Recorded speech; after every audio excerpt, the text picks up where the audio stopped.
Good day, and welcome to the CF Industries fourth quarter 2025 earnings conference call. All participants will be in listen-only mode.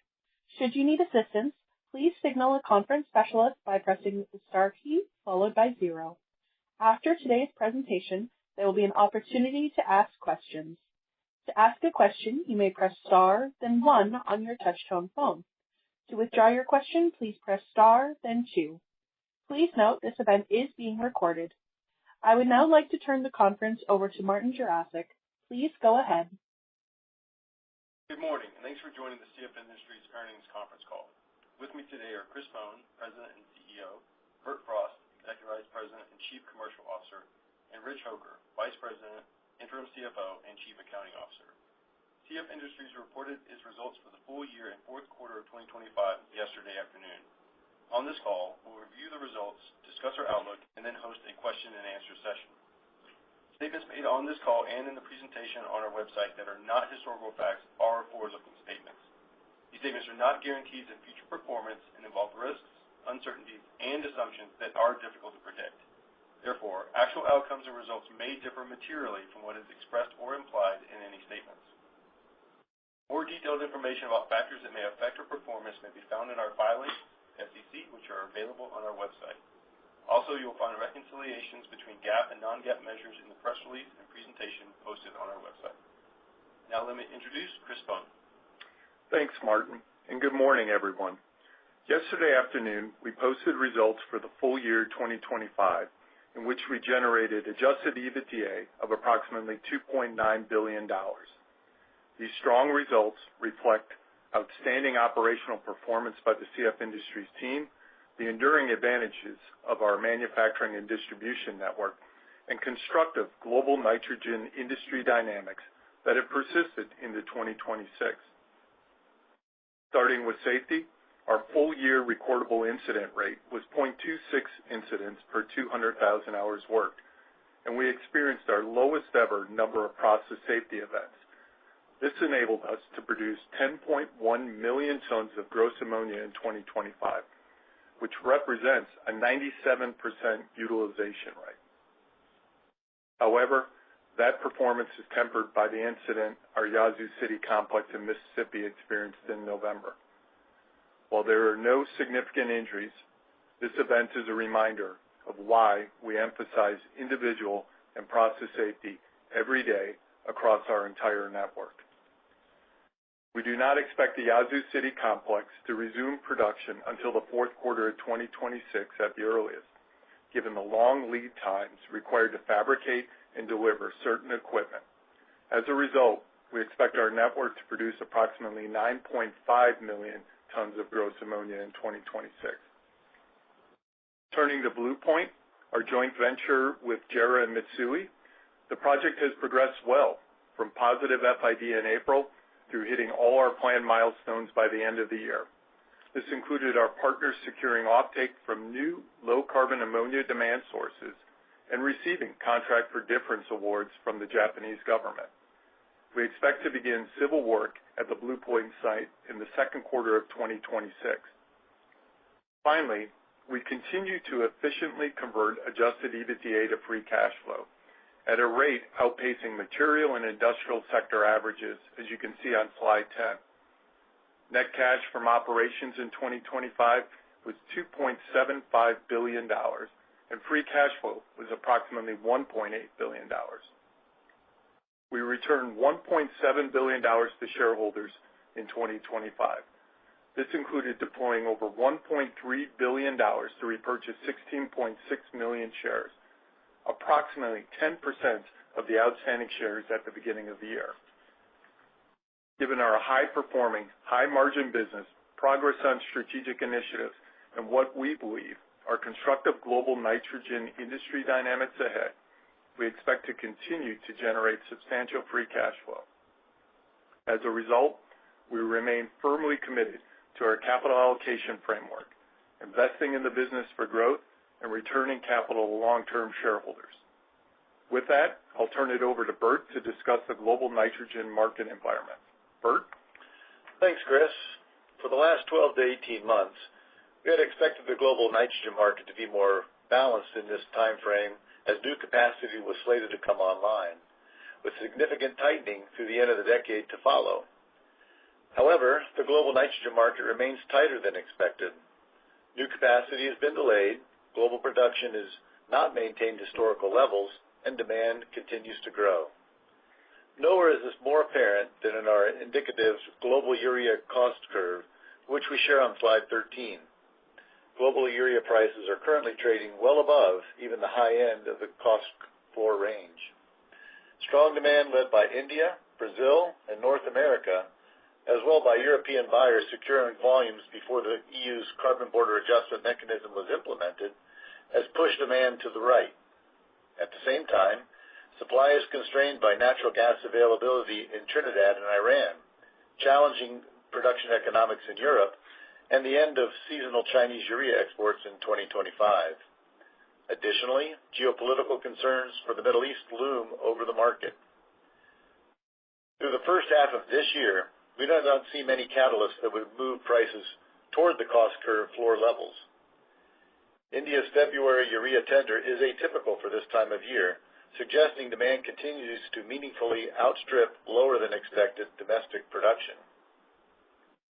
CF Industries had a very strong fall 2025 ammonia application season in North America as we positioned supply well, enabling farmers to capture good value per nitrogen unit from ammonia. This, along with continued strong global corn demand, suggests to us that 2026 will be another year of high planted corn acres domestically, helping support nitrogen demand. From a supply perspective, we believe global nitrogen channel inventories are lower than historical averages. Chinese urea exports are also unlikely to return until the end of the Northern Hemisphere spring application season. However, we do expect that new North American ammonia capacity, should it come online at full rates, will affect prices for globally traded ammonia, but will not impact tightness for urea or UAN. As a result, we expect the global nitrogen market to remain constructive in the near term. At the same time, interest in low-carbon ammonia and low-carbon nitrogen products continues to grow, both for tons from our Donaldsonville complex and for our portion of Blue Point volumes.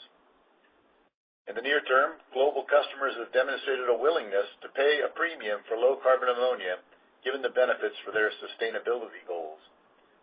We also expect demand to continue to grow from customers in Europe and Africa seeking to reduce additional costs from EU regulations on carbon. We're also excited about the progress we're making domestically as we work with domestic retailers and end users of ag and industrial products to lower the carbon footprint of their value chain. Most significantly, we have advanced our pilot project with POET, the world's largest producer of biofuels, and with retailers in the U.S. to enable the production of low-carbon ethanol. We expect the project will be a model for building a low-carbon ammonia and nitrogen fertilizer supply chain in the U.S. and in North America. With that, I'll turn it over to Rich. Thanks, Bert, and good morning, everyone.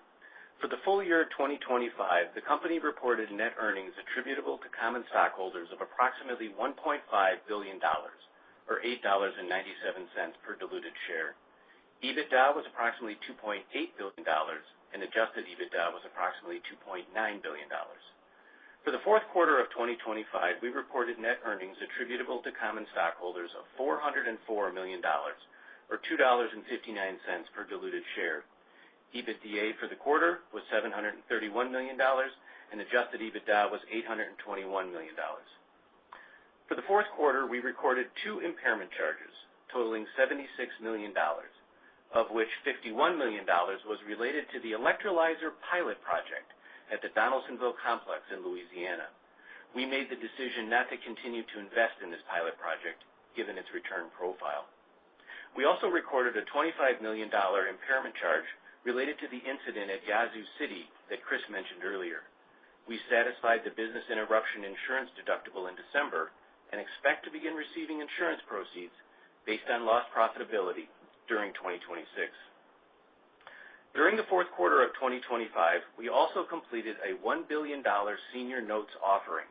We did this both to refinance $750 million in debt that was coming due in December 2026 and to further strengthen our financial flexibility. Looking ahead, we expect capital expenditures in 2026 to total approximately $1.3 billion on a consolidated basis. CF Industries' portion of this is approximately $950 million, which includes $550 million for sustaining CapEx for our existing network, plus approximately $400 million relating to both the Blue Point joint venture and the common infrastructure we are building. Finally, we repurchased 4.1 million shares for $340 million in the fourth quarter. These repurchases completed our $3 billion share repurchase program, which was authorized in 2022. After this was completed, we commenced our $2 billion program, which was authorized by our board in 2025. Approximately $1.7 billion remains on the 2025 program, which expires in December 2029. With that, Chris will provide some closing remarks before we open the call to Q&A. Thanks, Rich. First and foremost, I want to thank CF Industries employees for their contributions to our success in 2025. They delivered fantastic results in the midst of a tumultuous global nitrogen market and did so with a focus on safety. We are extremely proud of what our 2,900 employees can accomplish when moving in the same direction towards shared goals. 2025 showed how much we can do, from operational excellence and positive FID for Blue Point to completing 2 major decarbonization projects and securing our first low-carbon ammonia sales for a premium. This level of execution is not a one-year story, but rather has been consistently delivered over time. This, along with our operational advantages and structural advantages where we operate, underpins our ability to invest in growth and return capital. This, in turn, increases long-term shareholder participation in our underlying assets and the free cash flow they generate. As you can see on slide 9, we have increased nitrogen participation per share by over 35% in just the last 5 years. Given our strong core business, strategic growth initiatives, and our near, medium, and long-term outlook for a tightening global nitrogen market, we believe we are well positioned to build on this track record and continue to create substantial value for long-term shareholders. With that, operator, we'll now open the call to questions. Thank you. We will now begin the question and answer session. To ask a question, you may press star, then 1 on your touchtone phone. If you are using a speakerphone, please pick up your handset before pressing the keys. If at any time your question has been addressed and you would like to withdraw your question, please press star, then 2. At this time, we will pause momentarily to assemble our roster. Our first question comes from Andrew Wong of RBC Capital Markets. Please go ahead. Hey, good morning. Thanks for taking my questions. I just wanted to ask about the pace of spending at the Blue Point project. It looked like some of the project might have been pushed out into latter years. Just talk about that. Yeah, good morning, Andrew. I think you broke up a little bit, but I believe your question was related to the slide we had in the deck on slide 12, just the capital costs related, slide 15, the capital costs related to the Blue Point.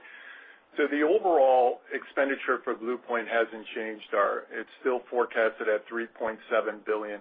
But with any project this size, as you get closer and get into it, both from ordering some of the long lead items like we've done and engaging the modular contractors, you get a better idea of not only what the costs are, which haven't changed here, but also the timing of when that cost is going to occur.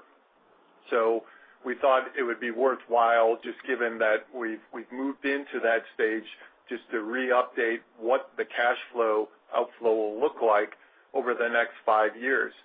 I think the important part of that slide on, slide 15 is the bottom line, where it shows what's our annual cash outflow as a company. And given, our free cash flow generation and the strength of it at $1.8 billion last year, $1.5 billion the year before, you can see the level of CapEx going out each of those years is not something that we're concerned about affecting other capital allocation decisions in which we're making.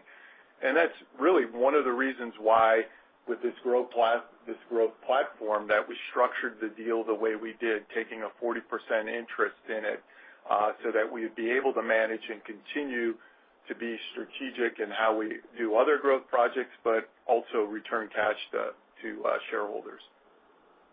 Okay, great. Thanks for that. And then maybe just a little bit more on Blue Point here. I recall there being quite a lot of room for expansion nearby on that site. CF is obviously building themselves some of the logistics and infrastructure there, potentially to handle more volumes in the future. And so I know it's still early days here, but if we're thinking longer term, like 5-10 years from now, does it make sense that we'll see a larger complex there? And is there a timing where it's more efficient too, like so that you have workers that are already working on Blue Point to move to the second site? Like how should we think about that? Yeah, so initially here I would say, our focus is on the first site, but you're right. The common infrastructure we're building, there'll be synergies where if we were to build a second plant, we wouldn't have near the level of expense that we would have for this first site.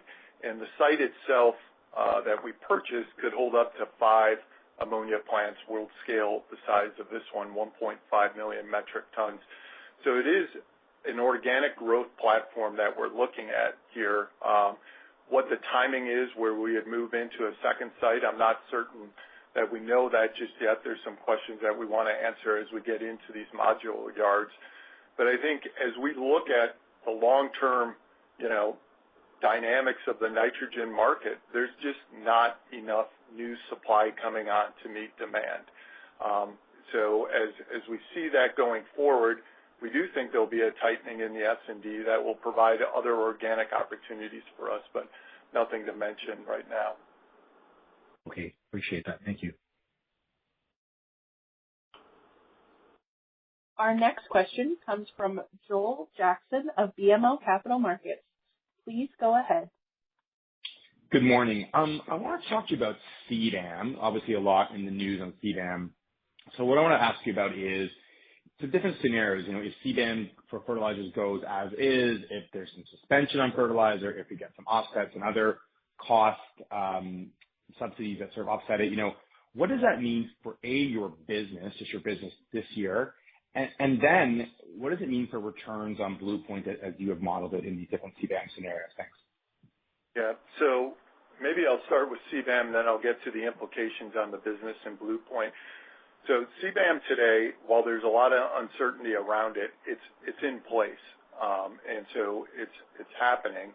We are continuing to see our European customers show interest in low carbon product and willingness to pay a premium for it. So I think that speaks to their thoughts that it's going to maintain. I think that whether CBAM stays or goes is probably more of an issue for European producers than it is for our North American-centric production base. We view CBAM as one of several opportunities. Bert and his team and the clean energy team have been working on many different sales that go outside of Europe that we're receiving premiums on, some here building in the U.S., others in Asia and Africa, that we don't necessarily have everything tagged where it has to be from a CBAM standpoint. Now, what I'll say is if CBAM's altered or goes away, at some point there's going to be some type of carbon program in Europe. And us having low carbon product, these benefits should accrue to us in that. Regarding how this is going to affect our business, I would say, as we talked about before, we did not model in any type of premium from Blue Point or even in our Donaldsonville production with related to low carbon product. So all of that is upside to our internal rate of returns on that. So when you think about the CCS project we started online last year at Donaldsonville, we weren't looking at anything besides the 45Q benefit that we would get from that. Now we're realizing that we're able to sell that at a premium, so that's building on that. And similar with Blue Point, our analysis was without looking at any type of product premium. Okay, and then second question, on Yazoo City, when the plant restarts, hopefully, end of the year, will it look the same as it did before? Will the mix be the same? And maybe you can just elaborate a little bit more on, is there a specific piece of equipment that you really need to get in, that's the manufacturing schedule that you have to hit to get, in Q4? Yeah, just to remind everybody on the Yazoo plant, so where the incident occurred was in the ammonium nitrate plant. The site itself has an ammonia plant, a urea liquor plant, and nitric acid plants. All that has been unaffected. However, given the site's not logistically equipped to move that much net ammonia, if the upgrades are not operating, that's why the entire plant is down right now. So the only plant that we're looking to rebuild here is the ammonium nitrate plant. And I would say it's too early to judge on a lot of different aspects of that, but our intent is to get the plant up as soon as possible. The time frame that we've given with late Q4 here in 2026 is just as we've gone out to get switchgear and some of the electrical stuff, which is longer lead time items. We've been given those dates as delivery. If it comes in sooner, that would be excellent, but we're right now just basing it on that. Maybe just on this particular point with Yazoo City, I'll have Rich talk through some of the economics for 2026. Yeah, thanks, Chris.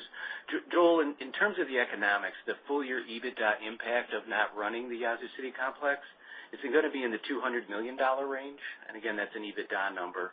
But I also want to highlight, we mentioned in our prepared remarks that we have business interruption insurance for this site. And so we are working with our insurance carriers. We're pulling together all those claims, and we would expect to be receiving those business interruption proceeds during 2026.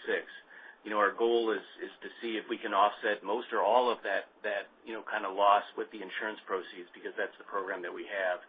I'll also mention that the timing of those insurance proceeds are going to be a little bumpy because we will record those as they come in to the company, but that's the impact.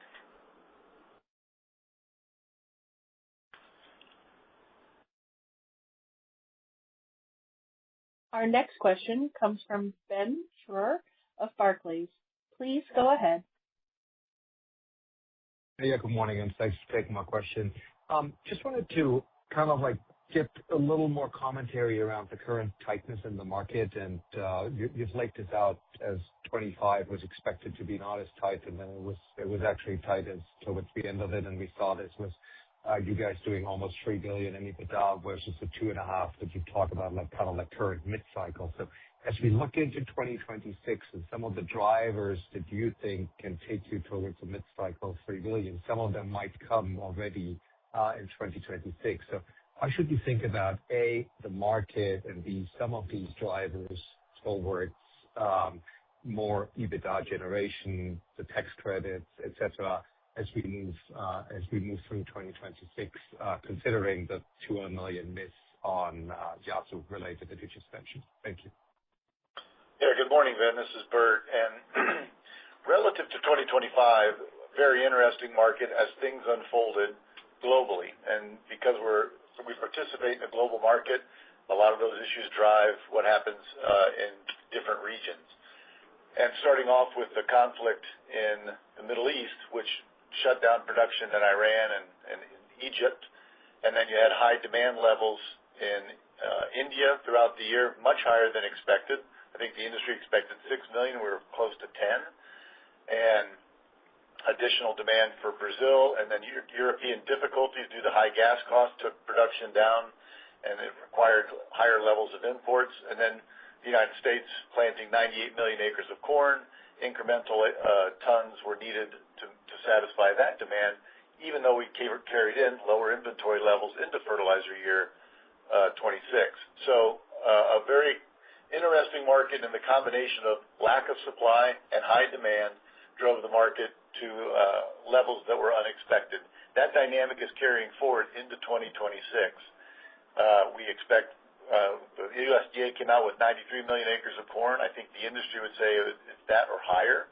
So consistently, I would say over the last 10 years, higher corn acres, so higher demand. And you're seeing additional needs for India. The current tender that was announced or opened on Wednesday will and those numbers will be probably disclosed tomorrow or early next week. And then you're seeing, again, around the world, with $11 gas in Europe and CBAM issues, you're seeing higher levels of imports eventually will come there, and South America as well. So again, a positive demand and probably limited supply. So you're seeing today in NOLA, urea pricing is $450 a short ton, which is $100 higher than it was in December of 2025. So exceptionally positive dynamics driving the industry in North America, where the preponderance of our production is located, and we're participating in that market. Then you have the positive gas dynamics that are taking place. Today we're at $3 for the forward market, positive economics for that structure as well. So we see 2026 as being, at least through the first half, having a challenging market on supply and high demand going forward. Yeah, Ben, and I think you framed it nicely when you talked about 2025 that we thought would be balanced. Some people thought a little bit long, same thing with 26. And as Bert just mentioned, 25 came out with $2.9 billion in EBITDA, and the first half of 26 certainly looks very strong here. And all that is sort of bridging those years to where the market gets what I think is going to be even tighter given the lack of new supply coming on, setting us up for when Blue Point does come on the market. And that's why in our commentary we said we see the near, medium, and long-term nitrogen dynamics very strong, because we've bridged kind of a little bit of that time frame where we thought we'd be balanced during this, and it's actually tighter. Related to the tax credit piece for next year, we will have a full year of the carbon capture and sequestration unit operating at Donaldsonville. Last year we did about 700,000 tons we had sequestered. This year it'll be just under 1.5 million tons that will sequester, and that number is really based on just the amount of processed CO2 we have remaining after we do upgrades, and with the plant turnaround schedules with ammonia plants being down. So we're going to max out the most we can sequester during that particular time frame, and right now we're thinking that's around 1.5 million tons for 2026. Okay, perfect. Thank you very much. I'll pass it on. Our next question comes from Mike Sisson of Wells Fargo. Please go ahead. Hey, good morning. Yeah, just had a quick question on CBAM again. So if it goes away, does that make it difficult or maybe impossible to get a premium price for Blue Point? And if it stays, then there's a good chance to get a premium for Blue Point. And then just curious what y'all are hearing in terms of timing, when we'll find out on a decision for that by the EU.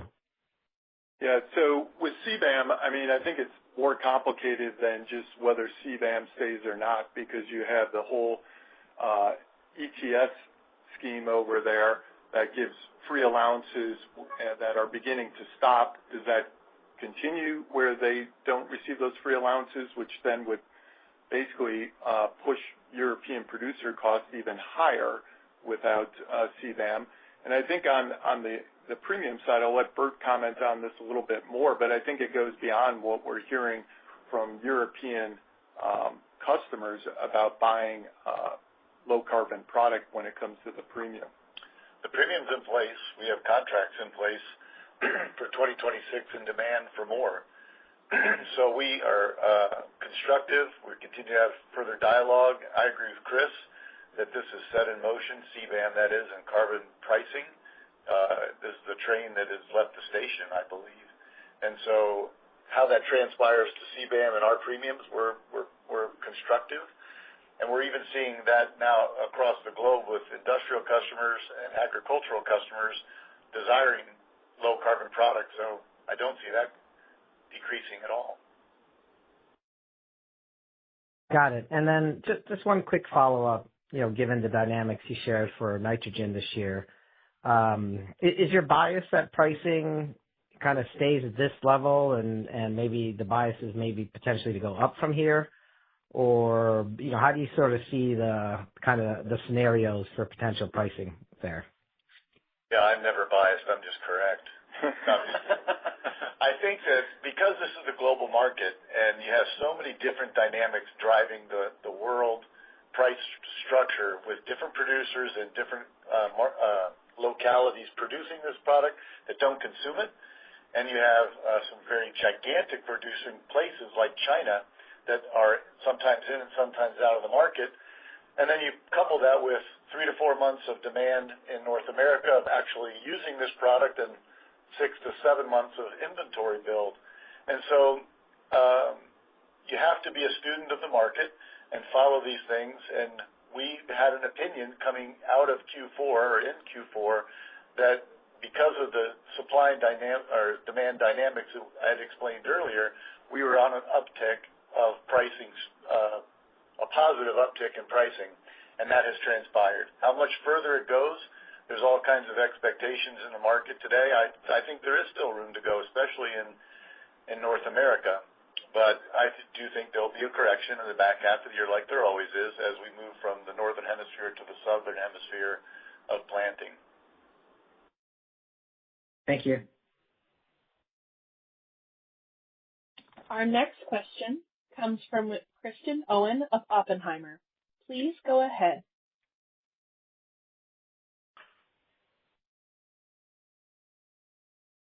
Carbon opportunities, and maybe double click on the agreement with POET for the low carbon fertilizers. Just given some of the proposed changes in the 45Z guidelines, practice changes, I'm wondering how you're thinking about low CI fertilizer demand opportunity domestically, and if those 45Z tax credits maybe help improve the unit economics or pricing premium that you're seeing here in the U.S. Thank you. Yeah, so we missed a little bit of the first part of your question, but it's about low carbon and low carbon in the ag sector and the consumption of that product and the demand profile going forward.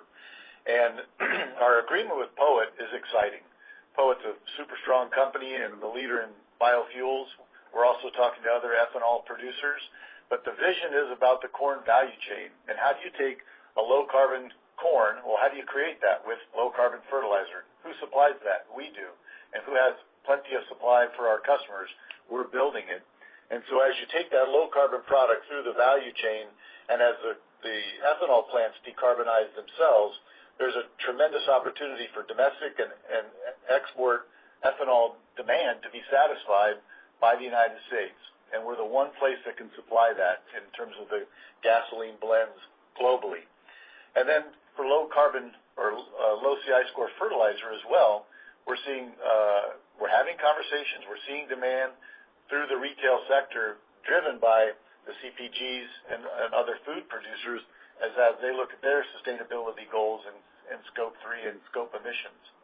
Yeah, and I think anything related to the 45Z is just going to be an upside to us. As Bert mentioned, he's hearing enough activity, even though at this particular point, low carbon fertilizer is not recognized in the 45Z. Now, that is up for comment right now as the USDA is defining what are those qualifying activities, and you would think low carbon fertilizer, which would be an attractive pathway, as it's very easy to verify what is the carbon score of that. So we're hopeful that gets included, but as Bert mentioned, he's already getting interest in that, even with it not being included in the 45Z just yet. Super interesting. Thanks for the color there. My follow-up question is a little more boring and on the modeling. So can you just remind us your operating costs in 2026? You threw out the $200 million EBITDA headwind from Yazoo City. I imagine there are some stranded costs or overhead costs that won't be recoverable through the BI insurance. Just some thoughts around operating costs and any sort of turnaround that we should be thinking about in 2026. Thank you. Yeah, in terms of the BI, our hope is that, virtually all of those costs are going to be recovered through BI. So we're not expecting anything major outside of that. And as we go through the rest of the year, our turnaround schedule, I think, is projected to be pretty normal in terms of what we would normally expect. So I don't really have anything I want to highlight.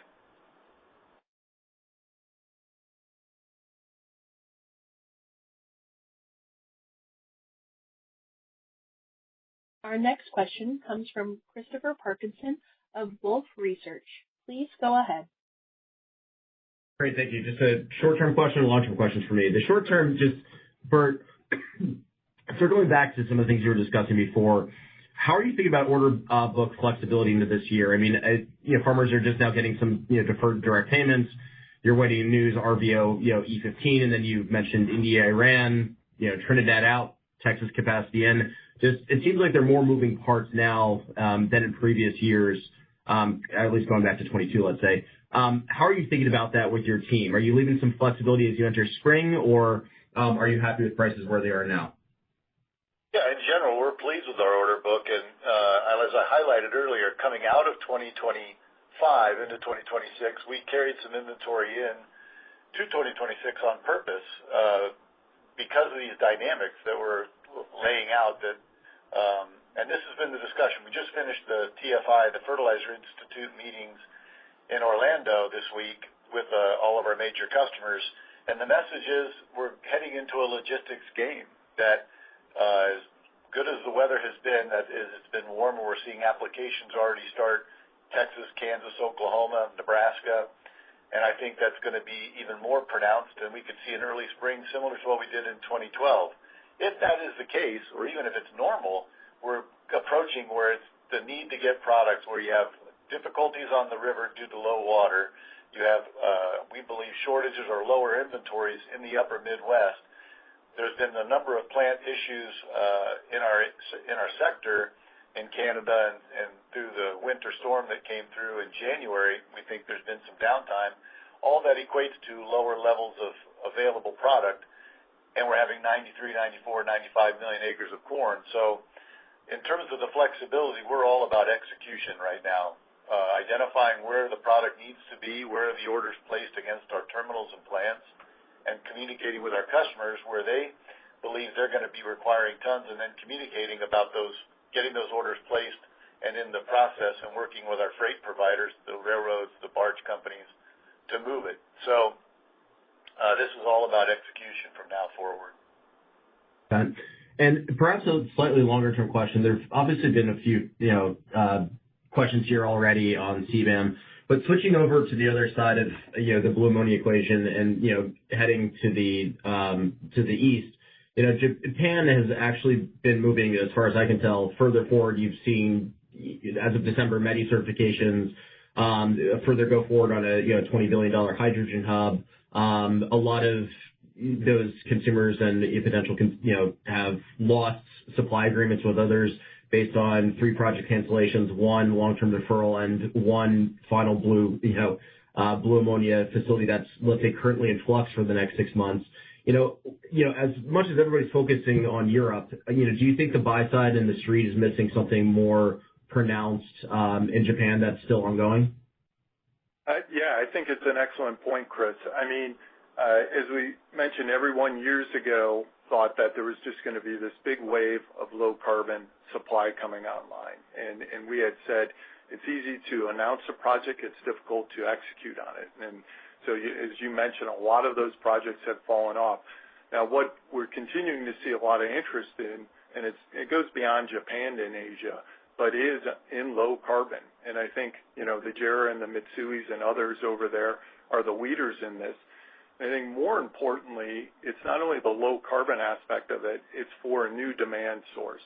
And that's something that, when you look at the METI agreement and what they were able to do with the contract for difference, their 60% of this new plant is going to a new demand source that didn't exist a year ago. And so we're optimistic that we continue to build out on that, along with continuing, to see additional demand growth in the legacy agricultural business of sort of that 1% to 2% a year.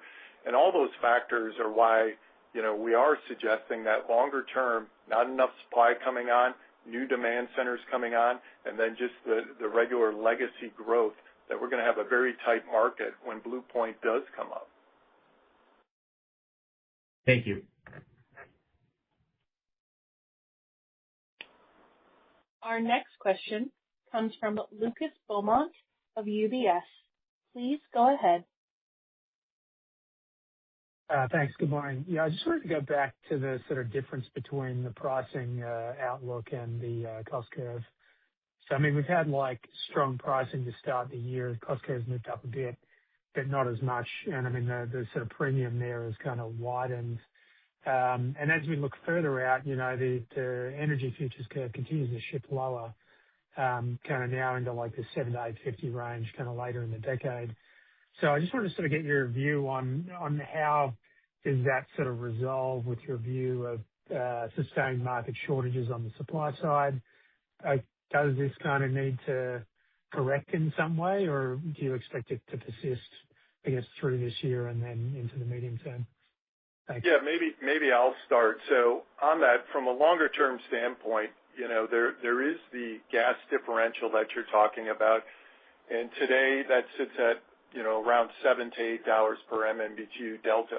We do expect that will converge a little bit with Henry Hub. By no means do we think that goes away or flattens to a level that doesn't keep us economically competitive. But I think there's another side of that we've just been talking about on many of these questions through here, which is the S&D side. So yes, you have the COG side of what it would cost, but you have to bring on new capital in order to meet that demand growth.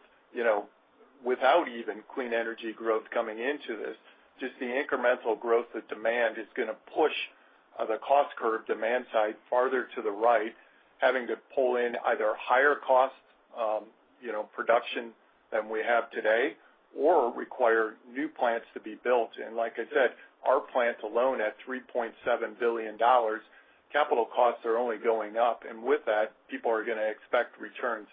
So I think as we look at, we expect the natural gas differential to continue, but we also expect that we're going to see demand move to the right on the cost curve, and also the cost curve to be supported by new plants that are going to be needed and required, or high-cost production to remain in. And that also doesn't consider just what's going on dynamically around the world with energy and shortages of energy in certain locales like Trinidad, or high-cost energy in Europe and suboptimally operating at 80% or less, as well as other specific locations of limited production. Brazil's going to be bringing back supposedly their plants that have not been operating over the last several years. And so supply is limited that we see in the forward. Demand continues to grow, but also supply continues to be cut in other locations, making for a very solid structural market, as Chris explained. Right, thanks. And then I guess just maybe a bit of a short-term question on the Middle East tensions with Iran. So I mean, they're about 10% of the global urea export market. I guess, how would you see the market dealing with any disruption to production there and the impact on pricing? And I guess how would that sort of need to flow through from a timing perspective in terms of, I guess, disruption to the shipments before it's really starting to have an impact, and how long it would be down? Thanks.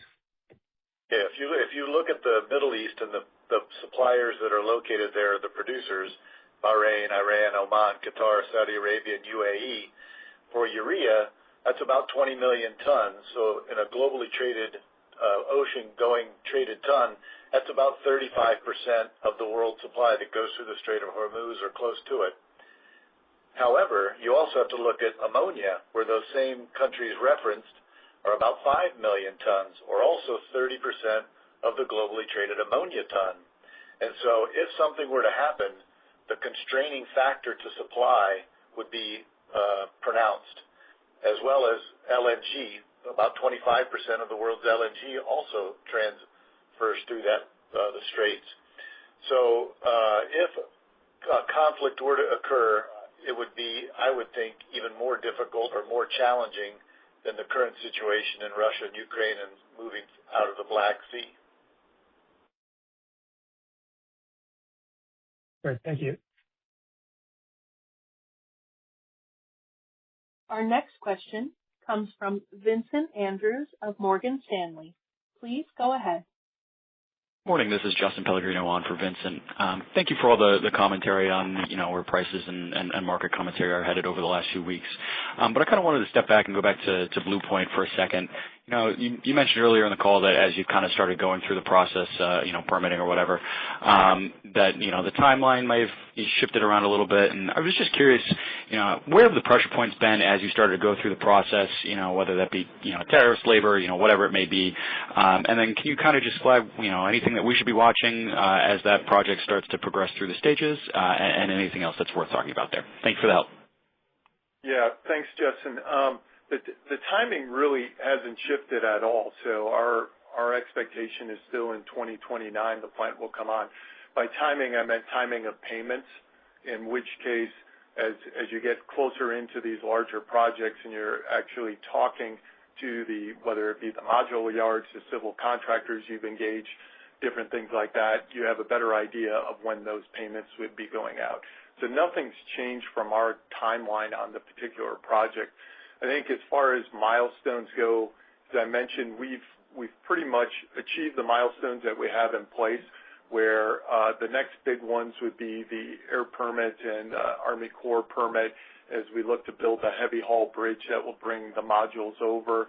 Additionally, as we start to do some of the civil work, which our expectation is here in the next couple months, we'll start moving ground, driving piles. We've already driven test piles.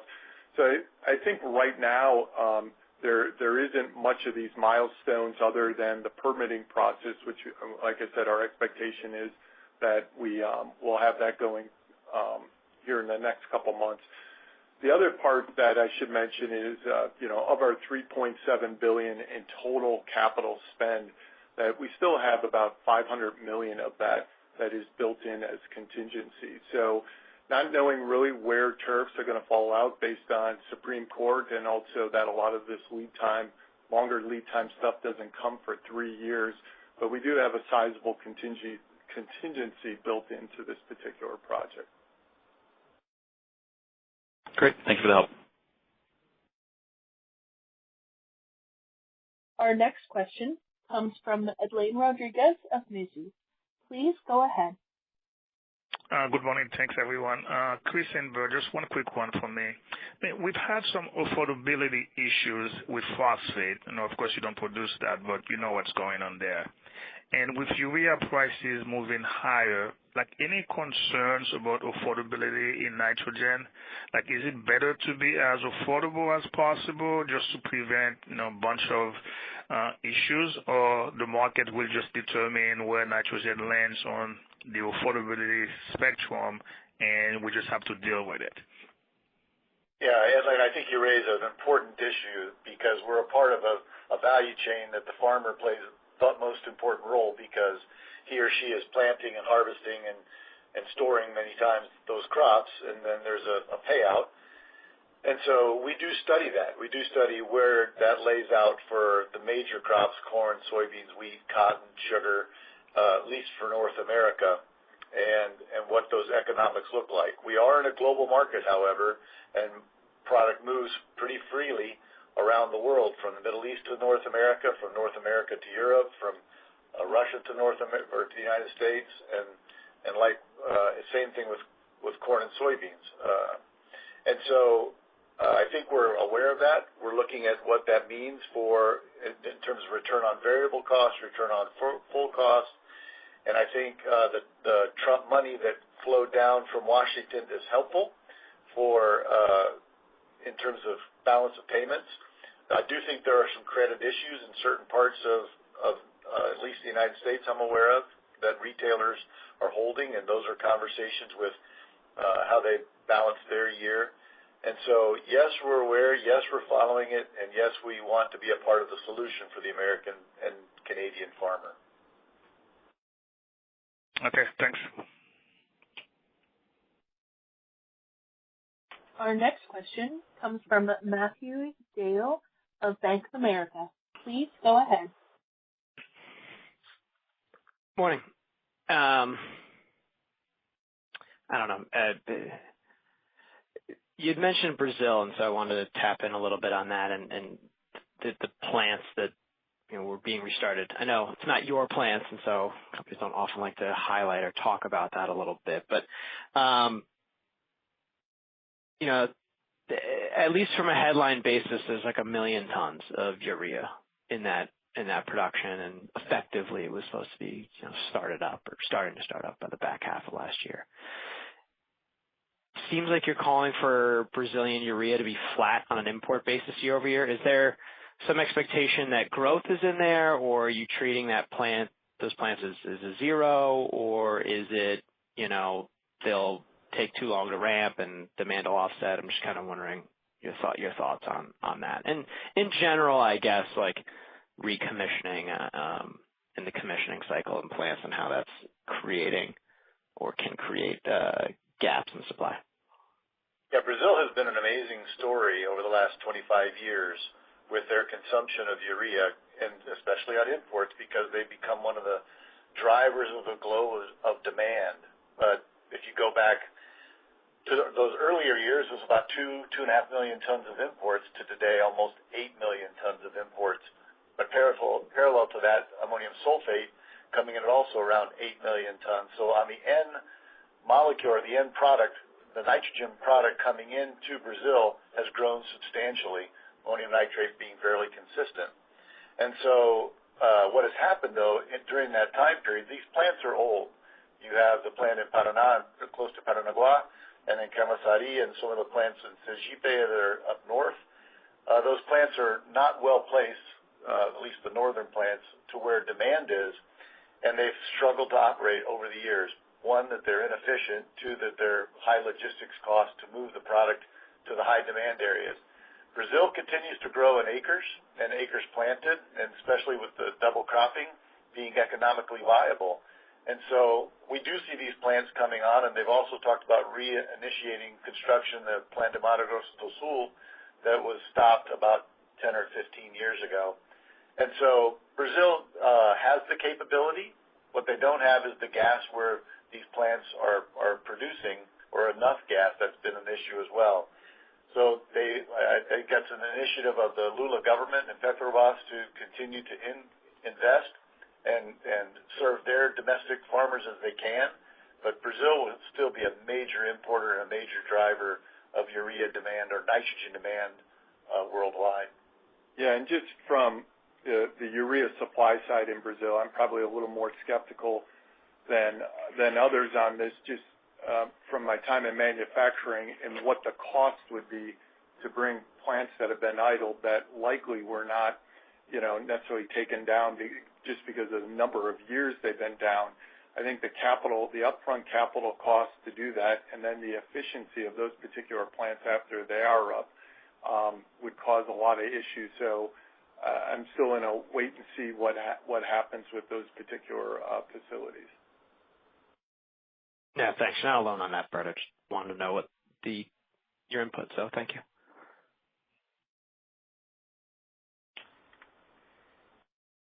Our next question comes from David Simmons of BNP. Please go ahead. Yeah, thanks very much. I just wanted to ask on your assumption of a 4 to 6 million ton export quota from China in 2026. That's pretty much flat year on year versus what they did in 2025. And my understanding is they've got 4 million tons of additional capacity coming online at some point through the year. And I think inventories are still quite high. So I've been penciling in a little bit more than 6, like 6-7 million tons. I was just curious to hear your thoughts on that. Thanks. I think that's possible. I think we've seen a different China most years, from the heydays of their export activity in 2015, 16, 17, to really pulling that back and recognizing the economic and political benefit of exporting that urea is fairly de minimis. But keeping that product in country for the Chinese farmers and the growth of Chinese production has been important to them. So I think there is a differential between the domestic price and the international opportunity. Last year, you're correct, it was around 5 million tons of exports, and we're penciling in, we're being conservative to say that may be something that the government is initiating. But if you take their capacity and run it at an 80% plus or minus run rate, they really don't have that much to export, and that's about the run rate they've been running over the last several years. So I would say your number might be a little high, but we'll have to have a coffee over that number at the end of the year. Sounds good. Thanks.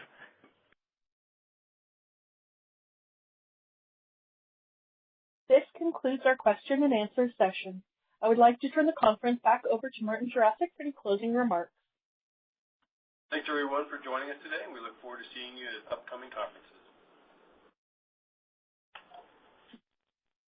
This concludes today's conference call. You may disconnect your lines. Thank you for participating and have a pleasant day.